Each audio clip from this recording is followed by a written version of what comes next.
ഈന്തപ്പന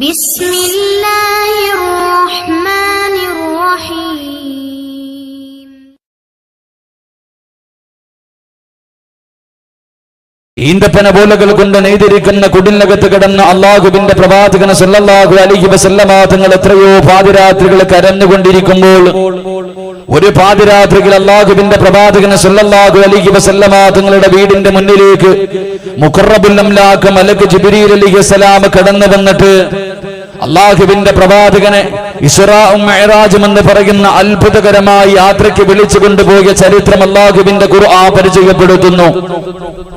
അല്ലാഹുവിന്റെ പരിശുദ്ധമായ ഖുർആൻ നമുക്ക് പരിചയപ്പെടുത്തുന്നു.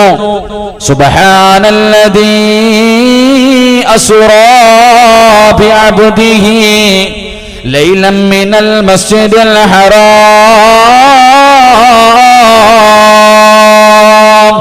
ഇസ്റാഉം മിഅ്റാജും എന്ന് പറയുന്ന അത്ഭുതകരമായ യാത്രയെ കുറിച്ച് ഖുർആൻ പരിചയപ്പെടുത്തുമ്പോൾ അല്ലാഹുവിന്റെ പ്രവാചകൻ സല്ലല്ലാഹു അലൈഹി വസല്ലമ തങ്ങൾ തന്റെ വീടിനകത്ത് കിടന്ന് കരഞ്ഞുകൊണ്ടിരിക്കുമ്പോൾ പ്രവാചകന്റെ മുന്നിലേക്ക് മുഖറബുൽ അംലാക്ക് മലക്ക് ജിബ്രീൽ അലൈഹിസ്സലാം കടന്നു വരികയാണ്. അല്ലാഹുവിന്റെ പ്രവാചകന്റെ മുന്നിലേക്ക് കടന്നു വന്നിട്ട് ബുറാഖ് എന്ന വാഹനവുമായി കടന്നു വന്നിട്ട് ഉല്ലാസ യാത്രയ്ക്ക് വിളിച്ചു കൊണ്ടുപോയ ചരിത്രം അല്ലാഹുവിന്റെ ഖുർആൻ പരിചയപ്പെടുത്തുമ്പോൾ അല്ലാഹുവിന്റെ പ്രവാചകനെ യാത്ര തുടങ്ങുകയാണ്. അല്ലാഹുവിന്റെ റസൂൽ ആകാശത്തിലേക്ക് കടന്നു ചെല്ലുമ്പോ ആദിപിതാവായ ആദം നബി അലൈഹിസ്സലാമിനെ കണ്ടുമുട്ടുകയാണ്, നൂഹ് നബിയെ കണ്ടുമുട്ടുകയാണ്, മൂസാ നബിയെ കണ്ടുമുട്ടുകയാണ്, ഇബ്രാഹിം നബിയെ കണ്ടുമുട്ടുകയാണ്, യാക്കൂബ് നബിയും യൂനുസ് നബിയും യൂസുഫ് നബിയും ഈസാ നബിയും അല്ലാഹുവിന്റെ പ്രവാചകന്മാർ ആകാശത്തിന്റെ കവാടങ്ങളിൽ കാത്തു നിൽക്കുകയാ. അല്ലാഹുവിന്റെ പ്രവാചകനെ എല്ലാവരും സ്വീകരിക്കുകയാണ്. എല്ലാ പ്രവാചകന്മാരുടെ മുഖത്തും വല്ലാത്ത സന്തോഷമാ. കോടാരി കോടി മലക്കുകളുടെ കവാടങ്ങളിലും അല്ലാഹുവിന്റെ റസൂലിനെ കാത്തു നിൽക്കുകയാണ്. എല്ലാവരും വളരെ സന്തോഷത്തിലാ, എല്ലാവരും വളരെ സന്തോഷത്തിലാ. അല്ലാഹുവിന്റെ പ്രവാചകന്മാരും മലക്കുകളും ആകാശത്തിന്റെ കവാടങ്ങളിൽ കാത്തു നിന്ന് അല്ലാഹുവിന്റെ പ്രവാചകനെ സലാം പറഞ്ഞ് സ്വീകരിച്ചു കൊണ്ടിരിക്കുകയാ.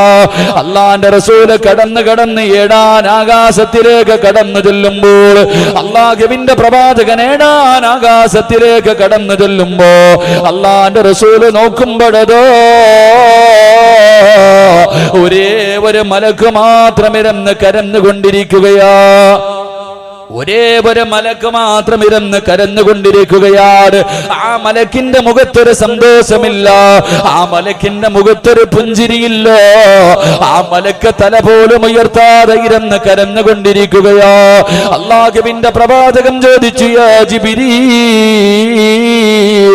ഏ ജിബ്രീലേ, ഏ ജിബ്രീലേ, ആയിരുന്ന് കരയുന്ന മലക്ക് ഏതാണ് ജിബ്രീൽ? ആ മലക്കിന്റെ മുഖത്തൊരു സന്തോഷമില്ലല്ലോ, ആ മലക്കൊന്ന് തല പോലും ഉയർത്തുന്നില്ലല്ലോ. ആ മലക്കെന്തേ ഇരുന്ന് കരയുന്നത്? അതാരെന്ന് ചോദിക്കുമ്പോ ജിബ്രീൽ എന്ന മലക്ക് പറയുന്നു, യാ റസൂലല്ലാഹ്, അല്ലാഹുവിന്റെ റസൂലേ, അത് മീകായിൽ എന്ന മലക്കാണ് നബിയേ. അല്ലാഹുവിന്റെ പ്രവാചകൻ സല്ലല്ലാഹു അലൈഹി വസല്ലമ തങ്ങളോട് ജിബ്രീൽ അലൈഹിസ്സലാം പറഞ്ഞു കൊടുക്കുകയാണ്, യാ റസൂലല്ലാഹ്, ആ മലക്കൊന്ന് ചിരിക്കുന്നത് ഞാൻ കണ്ടിട്ടില്ല നബിയേ, ഒന്ന് തല ഉയർത്തുന്നത് കണ്ടിട്ടില്ല. അല്ലാഹുവിന്റെ പ്രവാചകൻ ചോദിച്ചു, മീകായിലേ, എന്തേ നീ ഇരുന്ന് കരയുന്നത്?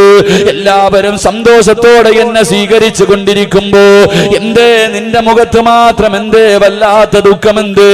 എന്തിനാണ് ഇരുന്ന് കരയുന്നത് എന്ന് അല്ലാഹുവിന്റെ പ്രവാചകൻ ചോദിക്കുമ്പോ അവിടുന്ന് പറയുന്നു, യാ റസൂലല്ലാഹ്, അല്ലാഹുവിന്റെ റസൂലേ, എന്റെ മുഖത്ത് വല്ലാത്ത സന്തോഷമുണ്ട് നബിയേ, എന്റെ മുഖത്ത് വല്ലാത്ത സന്തോഷമുണ്ട് നബിയേ, എനിക്ക് ചിരിക്കണമെന്ന് ആഗ്രഹമുണ്ട് നബിയേ, പക്ഷേ യാ റസൂലല്ലാഹ്, ചിരിക്കണമെന്ന് തോന്നുമ്പോ എന്റെ കണ്ണ് നിറഞ്ഞൊഴുകുകയാണ്, എന്നെ കൊണ്ട് ചിരിക്കാൻ കഴിയുന്നില്ല. എന്റെ കണ്ണിന്റെ മുന്നിൽ എത്ര വലിയ സന്തോഷമുള്ള കാര്യം കണ്ടാൽ എനിക്ക് ഖിയാമത്ത് നാൾ വരെ ചിരിക്കാൻ കഴിയില്ല നബിയേ. അല്ലാഹുവിന്റെ പ്രവാചകനോട് മീകായിൽ എന്ന മലക്ക് പറയുമ്പോൾ അള്ളാന്റെ റസൂൽ ചോദിച്ചു, എന്തേ നിനക്ക് ചിരിക്കാൻ കഴിയാത്തത്? യാ റസൂലല്ലാഹ്, അല്ലാഹുവിന്റെ അദാബുകൾ കൊണ്ട് നിറച്ച നരകമുണ്ടല്ലോ, ആ നരകം ഞാനൊന്ന് കണ്ടു നബിയേ. ആ നരകത്തിന്റെ തീ കണ്ടു നബിയേ, ആ നരകത്തിന്റെ ആഴം കണ്ടു നബിയേ, ആ നരകത്തിന്റെ വിളി കേട്ട് നബിയേ. അല്ലാഹുവിന്റെ പ്രവാചകരോട് 24 മണിക്കൂറും ജനിച്ചത് മുതൽ മരിക്കുമ്പോൾ അല്ലാഹുവിനെ ഇബാദത്ത് ചെയ്തുകൊണ്ടിരിക്കുന്ന മലക്കുണ്ടല്ലോ, അല്ലാഹുവിന്റെ റസൂലിനോട് പറയുന്നു, യാ റസൂലല്ലാഹ്, നരകം കണ്ടതിന് ശേഷം എനിക്ക് ഇന്ന് വരെ ചിരിക്കാൻ കഴിഞ്ഞിട്ടില്ല നബിയേ. എന്റെ പ്രിയമുള്ള സഹോദരങ്ങളെ, വല്ലാത്ത ചൂടാണല്ലോ. 42 ഡിഗ്രി ചൂട് സഹിക്കാൻ കഴിയാതെ ഞാനും നിങ്ങളും കടന്ന് നെട്ടോട്ടം ഓടിക്കൊണ്ടിരിക്കുമ്പോ അല്ലാഹുവിന്റെ റസൂല് പറയുകയാണ്, എന്റെ പ്രിയമുള്ളവരെ, പള്ളിക്കകത്ത് ഉസ്താദന്മാര് നരകത്തെ കുറിച്ച് പറഞ്ഞു തരുമ്പോ നമുക്ക് വളരെ തമാശയല്ലേ, വിശ്വസിക്കാൻ മടിയല്ലേ, ചിരിച്ചുകൊണ്ട് തള്ളുകയല്ലേ. എന്റെ പൊന്നുപോരെ, അല്ലാഹുവിന്റെ പ്രവാചകൻ പറയുകയാ, നരകത്തെ കുറിച്ച് നിനക്കറിയാഞ്ഞിട്ടാ പൊന്നുമോര്.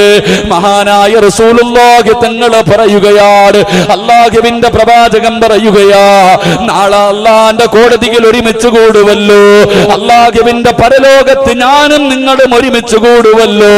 അന്നത്തെ ദിവസം ജിബ്രീൽ എന്ന മലക്കുണ്ടല്ലോ, നരകത്തിന്റെ കാവൽക്കാരനായ മാലിക് എന്ന മലക്കിന്റെ അടുക്കൽ ചെന്ന് പറയുന്നു, മാലിക്കേ, നരകത്തിന്റെ ഒരു ഭാഗത്തെ പരലോകത്തിലേക്ക് കൊണ്ടുവരാൻ അല്ലാഹു പറഞ്ഞിരിക്കുന്നു. മാലിക് എന്ന മലക്കിനോട് പറയുമ്പോൾ കരഞ്ഞുകൊണ്ട് ചോദിക്കുന്നു, ജിബ്രീലേ, എങ്ങനെ കൊണ്ടുവരും ജിബ്രീൽ, എങ്ങനെ കൊണ്ടുവരും ജിബ്രീൽ? അവസാനം അല്ലാഹുവിന്റെ കൽപ്പനയാണെന്ന് പറയുമ്പോൾ നരകത്തിന്റെ കാവൽക്കാരനായ മലക്കുണ്ടല്ലോ, മാലിക് അലൈഹിസ്സലാം, തന്റെ അനുയായികളെ മുഴുവനും വിളിച്ചുകൊണ്ട് നരകത്തിന്റെ ഒരു ഭാഗത്തേക്ക് കടന്നു ചൊല്ലുകയാ. എന്നിട്ട് നരകത്തിന്റെ ഒരു ഭാഗത്തെ ചങ്ങലയിൽ ബന്ധിക്കുകയാണ്. എത്ര ചങ്ങലയിലാണ് ബന്ധിക്കുന്നതെന്നറിയുമോ? അല്ലാഹുവിന്റെ റസൂല് പറയുന്നു, സഹാബാ,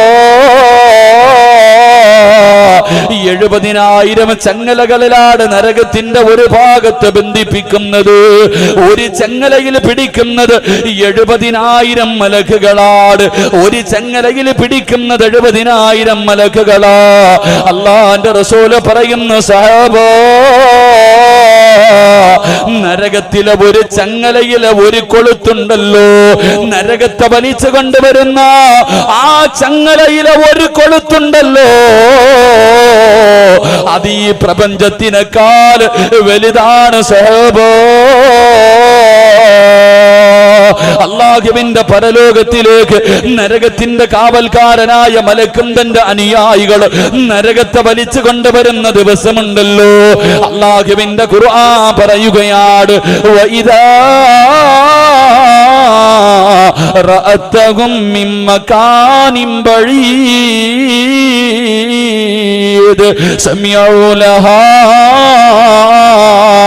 തഗയ്യുനം വസഫീറാ. അല്ലാഹുവിന്റെ പരിശുദ്ധമായ ഖുർആൻ പറയുകയാണ്, നാളെ പടച്ചവന്റെ പരലോകത്തേക്ക് അവന്റെ അദാബുകൾ കൊണ്ട് നിറച്ച നരകമുണ്ടല്ലോ, ആ നരകത്തെ കരഞ്ഞു വിളിച്ചുകൊണ്ട് കോടാനുകോടി മലക്കുകൾ അല്ലാഹുവിന്റെ നരകത്തെ വലിച്ചു കൊണ്ടുവരുമ്പോ ഇവിടെ ഇരുന്ന് ചിരിച്ചവര്, ഇവിടെ ഇരുന്ന് കളിയാക്കിയവര്, ഇവിടെ ഇരുന്ന് തമാശകൾ പറഞ്ഞവര്, അല്ലാഹുവിന്റെ റസൂല് പറയുകയാണ്, അല്ലാഹുവിന്റെ പരിശുദ്ധമായ ഖുർആൻ പറയുകയാ, ഇങ്ങനെ നരകത്തെ വലിച്ചു കൊണ്ടുവരുന്നത് കാണുമ്പോ നീ അവിടെ നിന്ന് അല്ലാഹുവോട് പറയുന്നത് എന്തെന്നറിയുമോ? അവിടെ നിന്ന് പടച്ചവരോട് പറയുന്നത് എന്തെന്നറിയുമോ? റബ്ബനാ അബ്സറിനാ വസമിഅനാ. ആ നരകത്തെ ഇങ്ങനെ വലിച്ചുകൊണ്ട് വരുന്നത് കാണുമ്പോ അവിടെ നിന്നുകൊണ്ട് പടച്ചവരോട് പറയുമല്ലോ, റബ്ബനാ എന്റെ രക്ഷിതാവേ, അബ്സറിനാ എന്റെ കണ്ണുകൊണ്ട് ഞാൻ ഇന്ന് കണ്ടുപടച്ചവര്. എത്രയോ പേര് പറഞ്ഞിട്ട് വിശ്വസിക്കാത്ത നരകമുണ്ടല്ലോ, അതിന്ന് എന്റെ കണ്ണുകൊണ്ട് ഞാൻ കണ്ടല്ലോ. അതിന്റെ തീ ഞാൻ കണ്ടു റബ്ബേ, അതിന്റെ വലിപ്പം ഞാൻ കണ്ടു റബ്ബേ. വസമിഅനാ അത് കടന്ന് വിളിച്ചു കൂവുന്നത്, അത് കടന്ന് അട്ടഹസിക്കുന്നത് എന്റെ ചെവി കൊണ്ട് കേട്ടു റബ്ബേ. അതുകൊണ്ട് ഫർജിഅനാ എനിക്കൊരവസരം കൂടെ തരുവോ അല്ലോ. നാളെ പടച്ചവന്റെ പരലോകത്ത് കിടന്നിട്ട് യാചിക്കേണ്ടി വരുമെന്ന് ഖുർആൻ പരിചയപ്പെടുത്തുമ്പോൾ എന്റെ പ്രിയമുള്ളവരെ, എന്റെ പ്രിയമുള്ളവരെ, അല്ലാഹുവിന്റെ പ്രവാചകൻ നരകത്തെ കുറിച്ച് പറഞ്ഞു കൊടുക്കുകയാണ്. അള്ളാന്റെ റസൂൽ തന്റെ സ്വഹാബത്തിന്റെ മുന്നിലിരുന്ന് പ്രസംഗം നടത്തിക്കൊണ്ടിരിക്കുകയാ. അള്ളാന്റെ റസൂല് പ്രസംഗം നടത്തിക്കൊണ്ടിരിക്കുകയാണ്. ആ സമയത്തുണ്ടല്ലോ, ഇതാ സമിഅത്ത് വജബതൻ പെട്ടെന്നൊരു ശബ്ദം കേൾക്കുകയാണ്, ഒരു ഭയാനകമായ ശബ്ദം കേൾക്കുകയാ.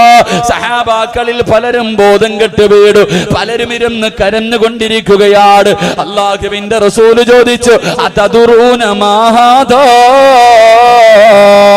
ഈ ശബ്ദം കേട്ടത് എന്തെന്നറിയുമോ സഹാബ? കരഞ്ഞുകൊണ്ടിരിക്കുന്ന സഹാബത്ത് പറയുകയാണ്, അല്ലാഹു വ റസൂലുഹു അലം. നബിയേ, ഞങ്ങൾക്കറിയില്ല നബിയേ, ഒന്ന് പറഞ്ഞു തരുമോ, ഒന്ന് പറഞ്ഞു തരുമോ? അള്ളാന്റെ റസൂല് കരഞ്ഞുകൊണ്ടിരിക്കുന്ന അനുചരന്മാരോട് അവിടെന്ന് പറയുന്നു, സഹാബ ഹാദാ ഹജറുൻ, ഹാദാ ഹജറുൻ, അതൊരു കല്ലാണ് സഹാബ. ഏത് കല്ലെന്നറിയുമോ, ഏത് കല്ലെന്നറിയുമോ? റുമിയത്തു ബിഹി ഫിന്നാർ, നരകത്തിന്റെ മുകളിൽ നിന്ന് ഒരു മലക്കൊരു കല്ലെടുത്ത് താഴെ കിട്ടതാണ്. എന്നിട്ട് കല്ലെന്നറിയുമോ, എന്നിട്ട് കല്ലെന്നറിയുമോ? മുന്തു സബഈന ഖലീഫ, 70,000 കൊല്ലം മുമ്പ്, 70,000 കൊല്ലം മുമ്പ് നരകത്തിന്റെ മുകളിൽ നിന്ന് ഒരു മലക്കൊരു കല്ലെടുത്ത് താഴെ കെട്ടതാണ്.